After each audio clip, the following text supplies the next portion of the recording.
The following episode of the Maui Chamber of Commerce's Business Matters was originally broadcast on July 15th, 2025. Welcome to Business Matters, brought to you by the Maui Chamber of Commerce.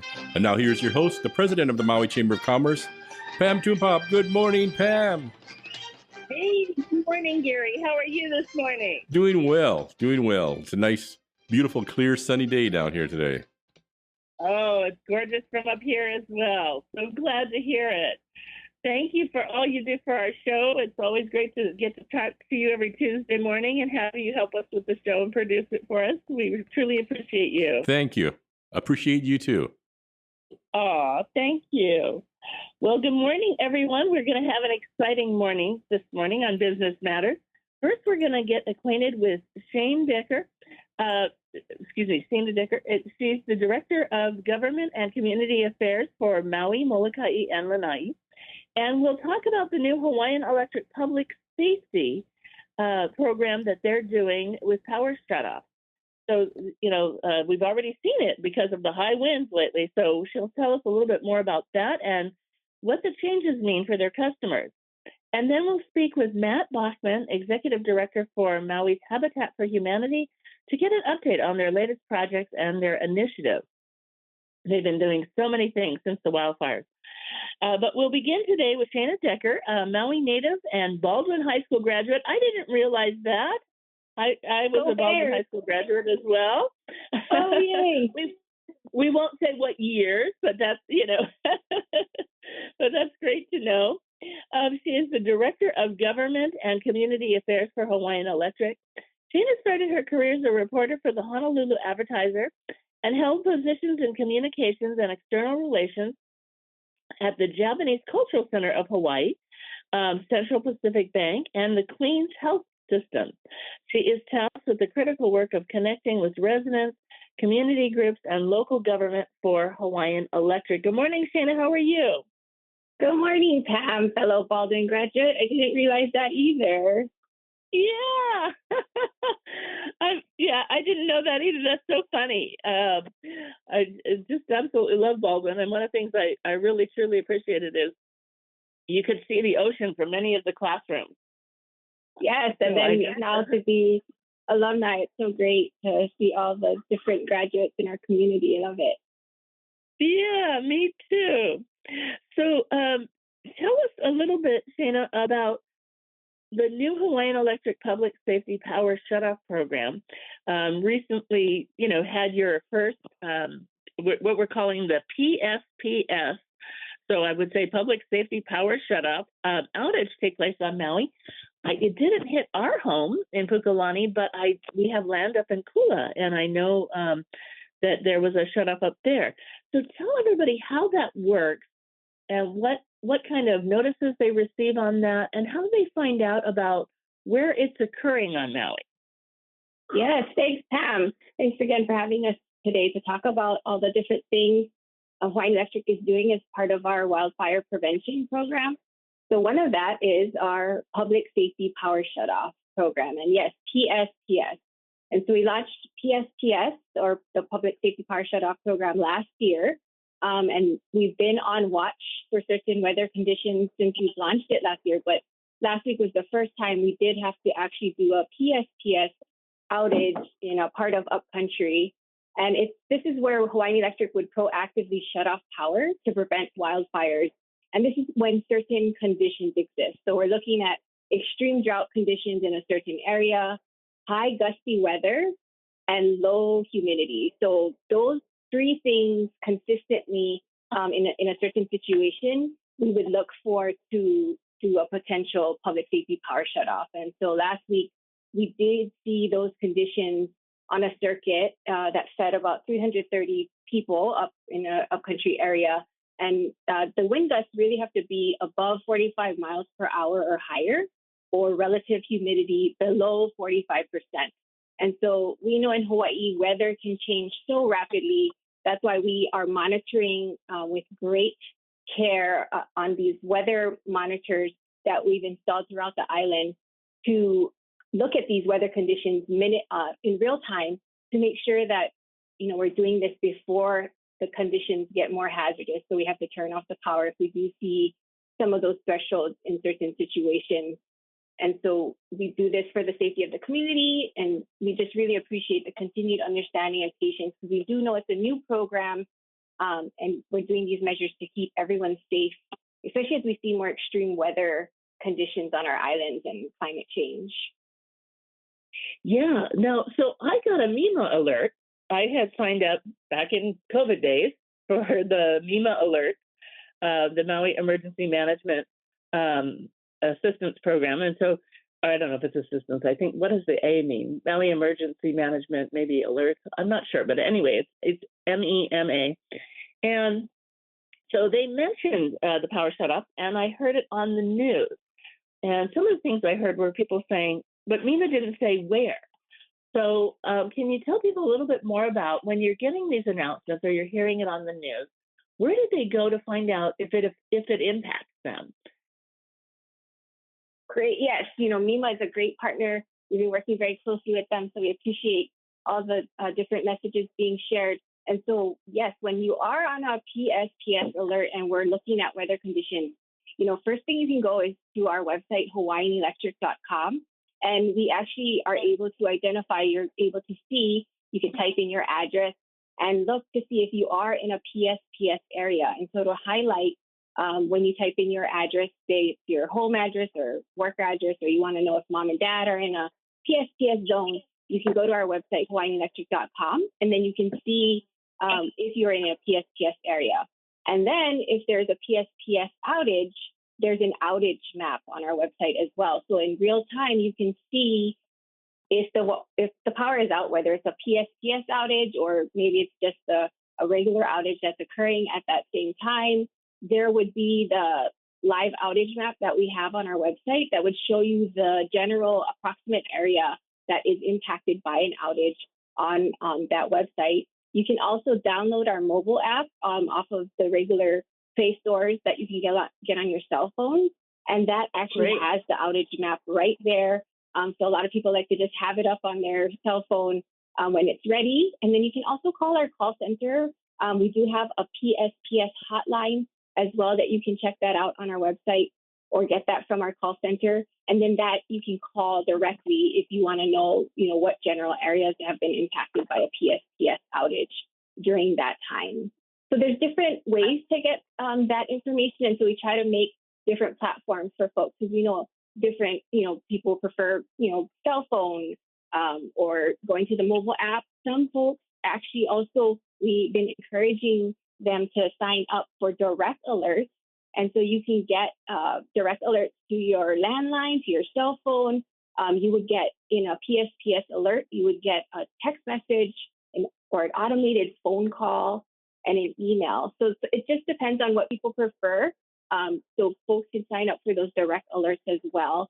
And what also helps is sometimes, maybe I've been talking to a lot of folks and they're saying, oh, I want my daughter or my son to get the alerts for me, so we can stay in contact, because maybe they're not, keeping track of all of that. And so you can sign up a secondary person to get these alerts for you as well. And that's just part of our emergency prep plans that we are sharing with folks to get people prepared. Because, with any weather conditions, whether it's a storm or hurricane, emergencies can happen. You can experience extended outages, whether it's a PSPS outage or not. So it's really just trying to get more information out about preparing for emergencies and how to prepare for different types of emergencies. Absolutely. So, and I love that. So it's good to know that, so for those of us who are getting the MEMA alerts, it's nice to know you can go ahead and get your own alerts directly from Hawaiian Electric, which will include the map.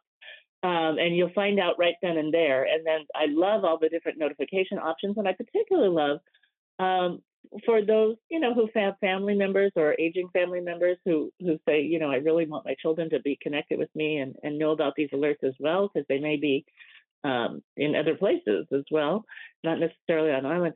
How can people sign up for these alerts? You can do it multiple ways. One of them is going direct to the website, hawaiianelectric.com. And then you can sign up through our, it's hawaiianelectric.com/PSPS. And so there you'll see different types of communication forms that you can do electronically and fill out there. We've been doing a lot of different outreach programs where we bring papers where if you want to invite us to speak to your group more about these efforts, we've been doing that as well. And then you can also download that mobile app, the Hawaii Electric mobile app, and sign up from there. Some people, they don't want to do it on the phone. So we encourage them to call our call center and they can have you signed up for the alerts. Some prefer talking to a person. So that's a great option too for those who want to do that. They can call the call center. I think it's tremendous. And as I'm sitting here and talking with you this morning, Shayna, and thinking about, how often we've seen increased winds lately, and to be doing these alerts, I'm envisioning that, of course, you folks, I know you've always been doing this, but I mean, certainly after the wildfires, at a heightened level, and of course, watching the winds in Pukalani, it can be very calm, and then within minutes we have these high wind gusts. So I'm sure this takes just a tremendous amount of monitoring as you're looking at these programs, to weather programs, to be looking at the humidity levels, as you mentioned, looking at the wind gusts, and then having to make this decision. How has that changed your operation? Have you folks had to increase people who are doing this, or are you using newer tools, or how do you keep up with all of these changing conditions to get these alerts out? Yeah, as we see, more frequent and more extreme weather conditions, Hawaii Electric has filed an expanded wildfire safety strategy with the Hawaii Public Utilities Commission, and this calls for deploying lots of new technology, making our infrastructure stronger to minimize fire hazards, and this also includes expanding community partnerships. So it does have significantly increased the different types of things we're doing. A major component of that, like you said, is the installation of Hawaii Electric weather stations and fire detection cameras. So throughout our islands, you'll see on different equipment that there's these weather stations, and there's over 35 that we've installed throughout Maui County, and over 50 fire detection cameras. And so this really gives us situational awareness and monitoring. So when we're saying we're monitoring the weather, we have folks within our system operations doing this, in live time, looking at the weather stations as they give this data to make sure that, wind gusts can change within moments. Humidity levels drop very rapidly sometimes that we see during midday times. And so that's where we are really trying to just track this and make a very careful decision when we do have to shut off power in certain areas. And the weather stations is one thing. The fire cameras help monitor different situations and gives first alert to first responders as well. And all of this really helps with that just awareness of what's happening on different parts of our island. And then a big part of that is grid hardening. So we're not only doing situational awareness, but we're really working to strengthen different infrastructure throughout the island. And this includes replacing, upgrading, strengthening our poles and equipment. We're working on targeted and strategic undergrounding and doing hazardous tree removal. So there's a lot of other work in addition to the monitoring that's happening in tandem to make sure that we are reducing that wildfire risk on our island. Another big component that I'm really excited about is just working with different community organizations and partners.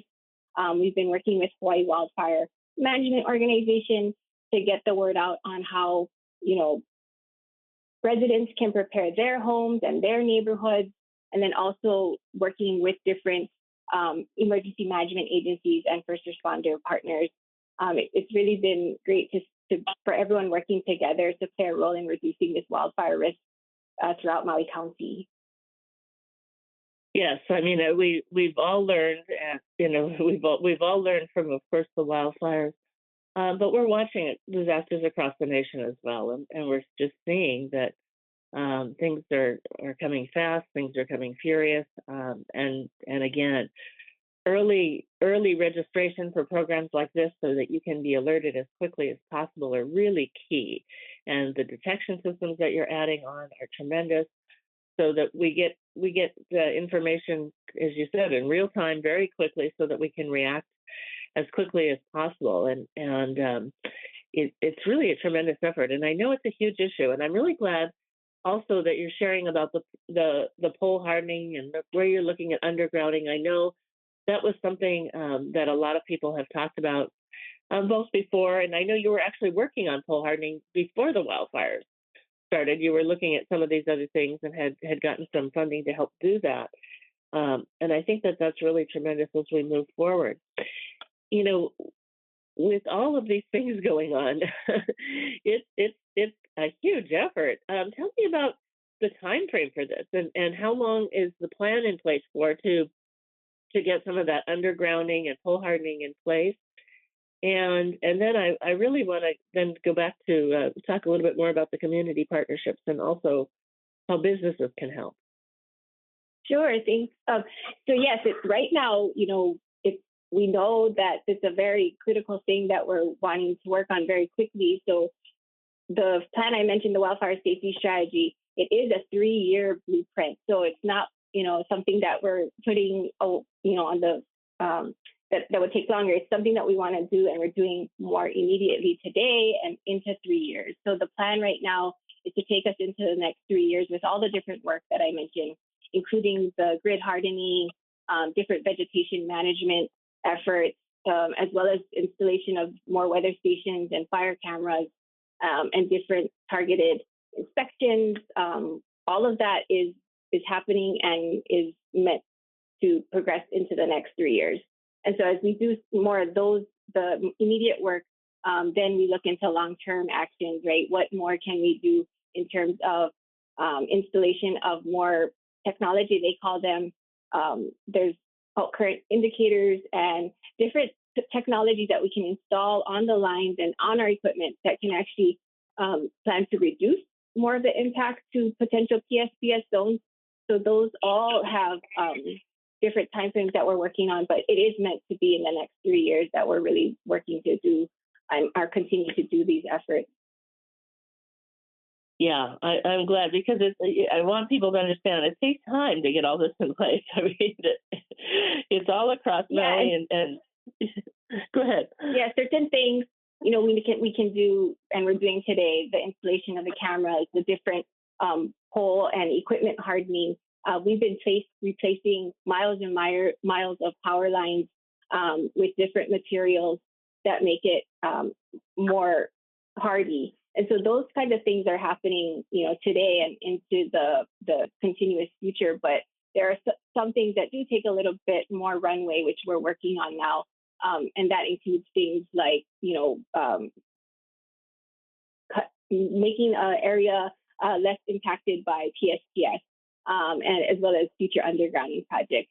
Those take a little bit more runway when you're planning for permitting and different areas for that. Yeah, that's a good point. I'm hoping the permitting side is being highly expedited, though. I'm sure it is. Yeah, working with different partners, from the state, county, to the federal level, it's been really great to have that collaboration when we're looking for different projects to do in order to reduce the wildfire risk. And like you said, a lot of it had come, we're able to do this today and doing the work now because of a federal grant that we received pre-fire that was really to make our grid more resilient and strong. And so we're using a lot of the federal grant monies to improve the infrastructure that we're talking about today. And I know that Guam many years ago had gone to hardening, and so they were after the wildfires. I was having conversations with people there, and the undergrounding also really helped keep power on in different areas, as I understand it, because again they weren't worried about what's happening with the lines above. So with that hardening, do you envision over time that while there might be high winds and humidity levels, as we get to stronger poles, but also the undergrounding side, that we will see less alerts in areas because of those changes? Right. Undergrounding is one particular thing that we can do, and as well as the different hardening that I talked about that would help to reduce potential PSPS impact of a larger area. So we're really trying to reduce the impact to customers and to our communities by doing all the different hardening efforts, as well as, like you mentioned, targeted undergrounding. Especially in Hawaii, we see a lot of different terrain, cultural sensitivities when it comes to undergrounding. So we're really working to balance all of that to make sure it's safe for everybody. Yeah, that's a very good point. It is also understanding, how we do this, given some of our culturally sensitive areas, work to find mitigation measures that work best. Let's talk a little bit about Maui County businesses and tips on how businesses and residents can prepare for these new measures, and ways that businesses can help, support or educate their employees as well on understanding these methods, because I know you're looking for community partners, and we want to be here to help. Yes, it's been really great to talk to more and more folks, businesses, community members on emergency preparedness. On our website, HawaiianElectric.com, there's so much preparedness information there that we love to share with folks. We also have hard copies that we do distribute, to different organizations at the local libraries. And it really takes, time to think, okay, there was bad weather last week. Maybe today I should, start to look to how to prepare for different emergencies. And that can include extended outages. And so it tips everything from, signing up for the alerts that we talked about today. And anybody could do that. Even if you work in an area and you don't live in an area that's PSPS, you might want to sign up for the alerts to make sure that you stay informed to get ready for all of your supplies, right? Because our state says you need 14 days of food, water, medicine for each person in your household, including pets. It goes to things like, what can I do to have backup plans to charge my devices if I want to make sure that I want to receive the communications on my cell phone? What kind of charging devices can I get that don't depend on electrical outlets? And so it includes different tips like that. I think for businesses too, when you're looking at how to plan for different backup methods, doing different options could be something that could be looked at now, whether it's using generators, and testing the generator every so often to make sure that it works if there's an extended outages. And then also maybe thinking of alternative type generators. There's a lot of different backup things that are available now with all the different technology that we have. So I think it's just looking at what works for your business or company, as well as your household, to make sure that you could, sustain in extended outage or an emergency. Because it couldn't, it's just not just for PSPS, right? But if we have a bad winter storm or a hurricane, those kinds of things can impact services. Absolutely. And you folks have been putting out the hurricane preparedness books for a very long time. So thank you for that. Yes, and it's updated too. So it's with the latest information that we have that includes all of the wildfire safety information as well. So it is a great booklet. That's fantastic, Shayna. So how can people get in touch with you? Again, check out our website, HawaiianElectric.com.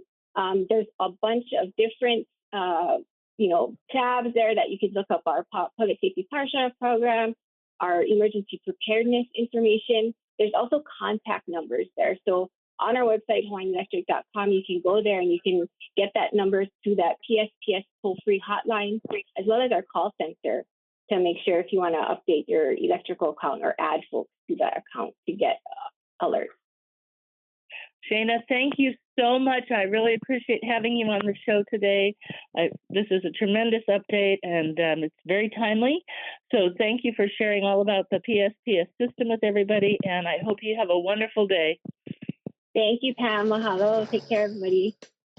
Mahalo. Talk to you soon. Ahoy. Thank you. And I just want to make a quick announcement about an upcoming event. We just came off the Chamber of Commerce's Summer Celebration event last week, which was a lot of fun, and we had a business showcase for many of our members, and a great time to just celebrate and get together as we continue to work towards recovery and business growth and and helping our members through challenging times in many cases, and for those who are jettisoning forward in these new times. But we also have a Thanos event coming up. It is on Wednesday, July 23rd. It is for chamber members. It is our Business After Hours Sunset Cruise with Pacific Whale Foundation.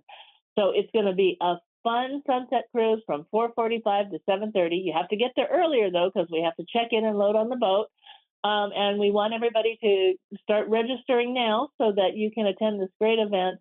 And it's a great deal. It's $59 for members, and invited guests are $79.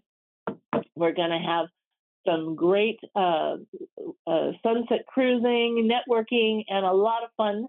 So join us July 23rd, and you can reach out to us online at mauichamber.com or call our office at 808-244-0081 to learn more. And if you're interested in learning about how to join the Chamber of Commerce and not only get in on this great event, but the many other amazing activities and programs of the Maui Chamber of Commerce, again, you can reach us at 244-0081. So this morning, we are going to connect and reconnect with Matt Bachman. He has been on the show many times if you're a frequent listener. He is the executive director for Maui's Habitat for Humanity. Matt took on the leadership role at Habitat for Humanity back in January, and that was back in January of 2023, after serving as the organization's family services director since 2019. In that role, he was instrumental in managing their housing programs and guiding residents on the path to successful homeownership. Matt has been doing amazing work, both before but also since the wildfires, making sure that they are expediting home building. And of course, you might have recently seen a lot of news about Habitat for Humanity with the Rams recently. So good morning, Matt. How are you this morning? Good morning, Pam. I'm doing great. Well, it's a beautiful morning this morning, and I just got a text from my good friend Shayna Decker. It sounds like you guys had a great show earlier. Yeah, it was great to have Shayna on. So we just got off the phone with her, and we're thrilled to have you on. You have just been doing such amazing and expedited work on housing. Can you tell us a little bit about the core projects that Habitat Maui is undertaking right now? Yeah, absolutely. So we really have three big things going on. Of course, most of the listeners know that Habitat for Humanity builds single-family homes for lower-income families, and we've been doing that for 27 years. We have 2 homes that we're building up in Kula, and then I'll get to what we're doing in Lahaina in a minute. The second thing that we do is, of course, everyone knows we have our Restore at 1162 Lower Main Street. It has a bunch of furniture and construction goods, all at very discounted prices. It's all donated items, and all of the money that is spent there goes to help us in our other core projects. And I'll let you know that we have, I want to give a shout out to Lowe's, because they have been donating a lot of new product to us that they've discontinued. And so come before you hit the big box stores, come and see us.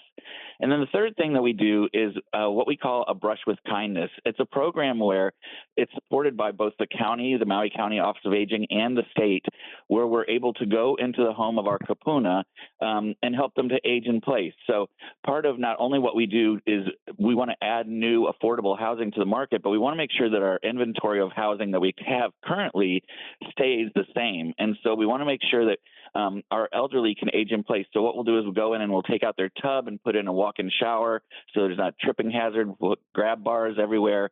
We've redone kitchens, and it's all at no cost to our kapuna. So those are the three main things that we're working on right now. It's very exciting, and I really appreciate, my grandma has since passed, but I really appreciate the Aging in Place program because so many of our kapuna want to stay where they're at, and they need different amenities to help with with their aging bodies, and I love the tub idea and just so many things that can keep them there in the home that they love and where the family can still come and be with them in a different way. And again, as you say, it keeps that housing inventory in place. for them while they need it, and then for future generations. So that's really awesome. That's a key part of our housing inventory that's not often discussed. Absolutely, and it's something that we found is very vital to, especially to the island, because there's only so many places that you can put houses. So let's keep the houses where they are and keep them upgraded. Yes, absolutely. So I know you have been, on island helping for some time, and you've got a lot of projects in play, and these are, you're sharing these sort of broad program areas. But what are some of the key other projects that you're currently working on in terms of housing building, and what are your future plans as we move forward? Yeah, thanks for that question. So we are growing. Currently, before I came on, Habitat was building about 3 homes a year, and we're expanding. We are now supposed to be doing 9 homes a year, so we're growing by 300%. So we're currently building 2 homes in Kula, as I mentioned, starting the summer of next year. We'll be doing 12 homes in Pu'uhona, the new DHHL subdivision in Waikapu, and then this time next year we will be breaking ground, or hopefully have already broken ground, on our 25 home subdivision in Hana. And those are the projects that were all set to move forward, and that was before the wildfires. And so in 2020 we dedicated 10 homes in Lahaina, and they're all gone, but the families are safe. And Yeah. we are rebuilding. Yeah. We are rebuilding. So we actually have 3 homes that are already out of the ground. As they say in the construction industry, we've gone vertical. The 4th home will go vertical probably in the next 3 weeks, and then we've got another 3 homes that we're going to be building out there as well. I'm so excited, and the rapid pace to which you folks have been working is tremendous. I mean, as you said, you have grown exponential 300%. I mean, it's really tremendous, and the volunteers who are coming out to help and the companies who are coming out to help is so exciting to see. I mean, again, it's our community, it's Maui. We all care, and we're all working together. But I just really want to commend you and your team for the tremendous work that's been done. It's just remarkable. As you've been doing this, you've also been really helping with the disaster recovery programs. Talk a little bit about what you've been learning through this that maybe you didn't know before, and how are you helping with the disaster beyond building homes? What are some of the other things that you're doing to help with the disaster recovery program? Yeah, what we've done is we've been able to raise about $7.5 million to help rebuild Lahaina. And so what does that look like? That we have 3 major recovery programs. Number 1, of course, we're rebuilding homes, which that's something that we're good at. The second thing that we're doing is we've partnered with Hawaii Community Lending, and we are really looking at the homes that have not been destroyed and not burned down, but that are maybe uninhabitable because of smoke and ash remediation that needs to be done. And so we have a grant for part of it, and HCL has a grant for part of it. And so they're able to go in and they're able to fund a source to remediate all of the ash and the smoke and kind of take everything out. And then we have a grant to put everything back. So they take out the flooring, we put the flooring back in. They take out the insulation, we're able to fund putting the insulation back in. And so it's through this great partnership that we've been able to already help more than 23 people get back into their homes over in Lahaina. And then the third part that we do is we have a gap financing. So there's a lot of folk who have some insurance money, but not quite enough to be able to rebuild. And so we have a grant loan program that we can grant them $100,000. And if they stay in their home as a primary residence for 10 years, we'll forgive that $100,000. That's amazing. Absolutely amazing. We are hearing a lot of concerns about that, especially as some of the houses are, people who are rebuilding, things are taking longer. So they're spending more on rentals that they didn't anticipate spending after they got some of their insurance money. So it's nice to know that there's other GAP programs to help them. And, again, with costs rising now due to other changing conditions on a global scale, to know that there's some of these other programs that, have been thought of in advance. And how many of those homes, you mentioned the work that you're doing for those homes that were not destroyed, but that was a big thing that a lot of people weren't really aware of, that a lot of them, just with the concerns over smoke inhalation, just things that, the debris and other things that were embedded in the walls, that it wasn't safe for people to return to those homes, even though the homes were perfectly standing. What is your sense of how much more work needs to be done in that arena? Yeah, so there was a couple of neighborhoods that were in this manner, and what we are finding is that some of our residents don't realize that maybe the conditions that they're living in aren't the best. They just are making the best of it, and so we're really reaching out to a large group to just say, hey, let us check to make sure that this is safe for you. We know that you're in here right now, but let us check. And so we're getting more and more phone calls of people who are like, why don't you come out and help test? And we're not the ones, of course, doing the testing, but we have funding to find trusted sources that are able to do it for us. Yeah, I'm so glad that you have that program in place as well, because it was something that was brought up, and early on we were working to try and just children were moving back into their homes because they had a home to move into, as you point out. They're just trying to make the best of the situation.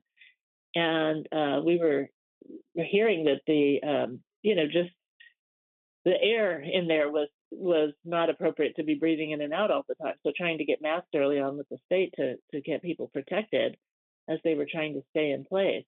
So I'm glad that that work is moving forward and you folks are on the forefront, because again, as you said, they may not know the toxic levels of conditions they're living in without getting that testing. So that really helps, and then we can remediate that, which is phenomenal.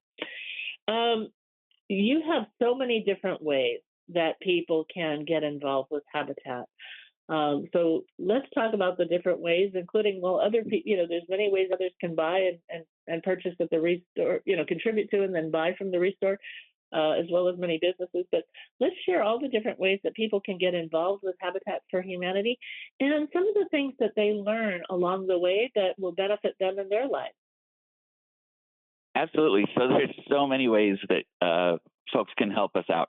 One of the biggest ways that we're excited to announce on October 4th, Old Lahaina Luau is letting us borrow their facilities and help, and their team is going to help us. And so you can go online at habitat-maui.org and buy tickets to our luau on October 4th. All of the proceeds go directly to us, and it's a great night of not only food and drink under the stars next to the ocean, with, I think, one of the best hula shows and shows on the entire island, and there'll be a silent auction, and every dollar that you spend goes to Habitat. So that's the big thing to know.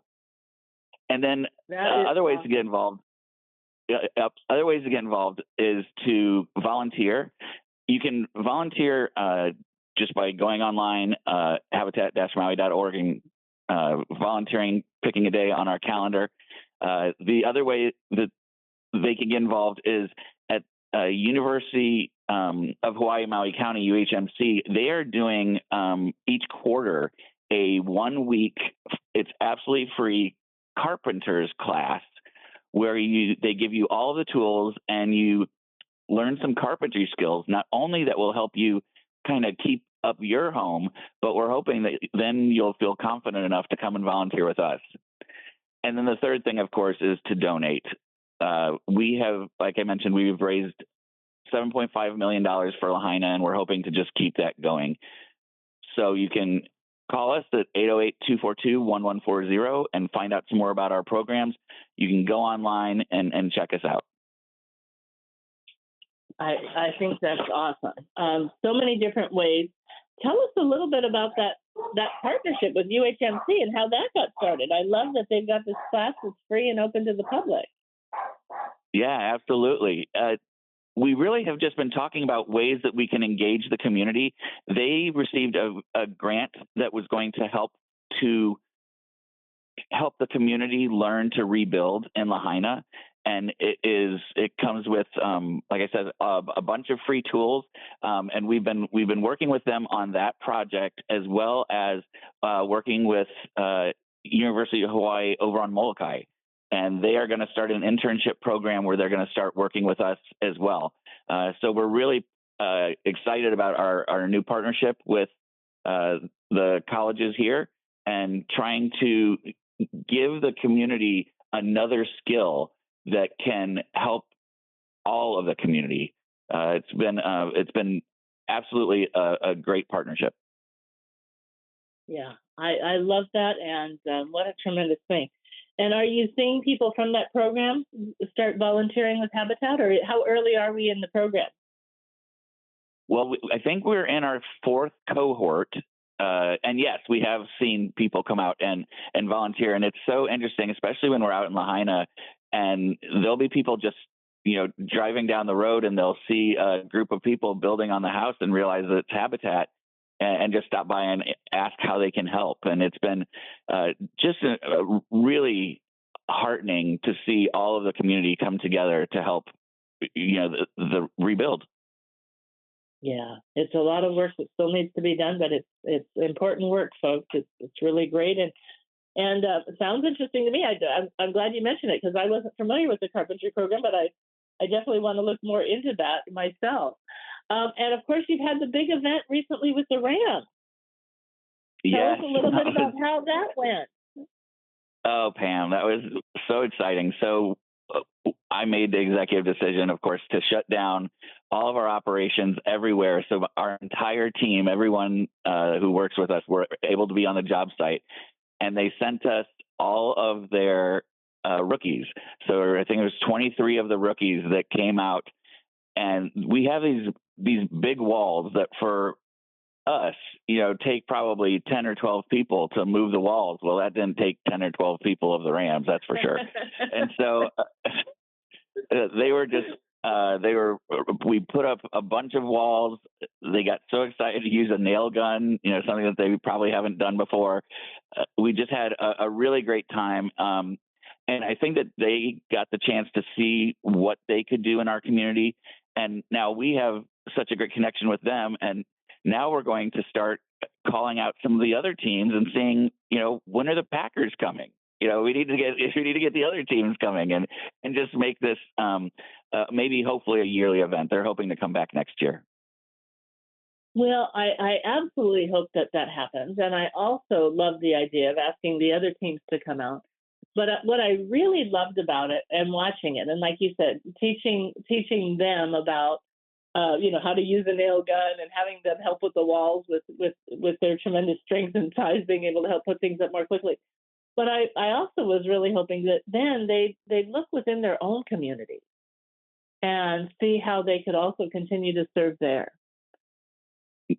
Absolutely. And in fact, part of it was very special, because the LA wildfires, of course, happened not too long ago. And I called my counterpart in LA County, Erin, and I told her, I said, I don't necessarily know that I know much about anything, but we're 18 months ahead of you. So if you have any questions of what could come next, just reach out and let me know. And about 2 months later, she called and she had some questions, and she said, hey, and then, by the way, I'm sending you the Rams. And I was like, are you kidding me? So it was just this great connection, even within Habitat, that across the nation, that we're in touch with each other, and we're helping all of the other communities. So I definitely agree that it will not only hope that they come back here and help out, but that they help out in their own community. Yeah, I really think that that's very likely. And years ago, when I was running Maui United Way always had such a tremendous program with the NFL. And so when I saw the Rams were coming out, I thought, boy, this is awesome. this is a really wonderful thing to see, and I'm thrilled that you had that connection, and I'm thrilled that they came to help Maui, and just such a positive activity all the way around. What an exciting event! So kudos to you and your team for making that happen, and special thanks to the Rams for their tremendous efforts while here on Maui. You made everybody feel very special and honored to have you here, and then of course you helped rebuild Lahaina and our community, which was awesome. So we so appreciate that. Well, you have so many things on your plate. When do you get time to rest? Well, I'll tell you that I actually did a staycation. Shout out to Royal Lahaina Resort and Bungalows. I did a little staycation there last week and got to check out the luau, and it was absolutely amazing. There's so much wonder on this island that, we don't have to go anywhere, right? We can just stay here and just have a wonderful, wonderful time, rejuvenating and getting to rest a little bit. Yeah, I think that's really important, and especially, again, everybody's been working so hard as we've all been going through trying to help our community recover, and you need the time to take a break to regenerate and renew. So good, I'm glad, and it is a beautiful oceanside property. If you haven't been out to the Royal Lahaina Resort, you definitely want to check it out. They've been doing some renovating of some of the bungalows there, and just exciting to see what they're doing, and events. They've been doing some amazing free community events with local musicians that have been awesome. So I'm glad you had a chance to stay and relax. That's fantastic, Matt. Well, Tell everybody before we go one more time how they can reach out to Habitat for Humanity and the location of the Restore. Yep, absolutely. So you can join us at the Restore at 1162 Lower Main Street. We're open Monday through Saturday, 8:30 to 4:30. We're open for donations. All you have to do is give us a call and let us know that you're coming, and you can call us at 808-242-1140. And then you can always contact us at habitat-maui.org for volunteer opportunities, or go ahead and give us a call. And if you would like to volunteer, you can email volunteer@habitat-maui.org, and someone will get back to you. And then, of course, you can come out, join us on the job site. And then, of course, the last way is through monetary donations. We are using those funds currently to help our community rebuild and also to expand and to help our kapuna. So those are the ways that you can help. Tremendous. Thank you, Matt, for joining us. As always, you're a treasure to have on the show, and we appreciate all of your updates. Thank you for the tremendous work you and your team do. Well, thank you, Pam, for letting us tell everyone about it and to have the opportunity to connect to the community through this wonderful medium. It's our great pleasure. Hope you have a wonderful day. You too, Pam. Aloha. Thank you. Aloha. Well, I hope you've enjoyed today's show. We've gotten a lot about disaster recovery today, hearing from Shayna Decker of Hawaiian Electric and Matt from Habitat for Humanity. A lot of amazing programs going on as we continue to recover. And it's just nice to know that there are fabulous things happening and that we're moving forward in a positive direction. And you can be involved and help as you see fit with the great contacts that we received today. So we hope you have a wonderful week. Send blessings and aloha, and we hope you'll join us again next Tuesday. Ahui ho.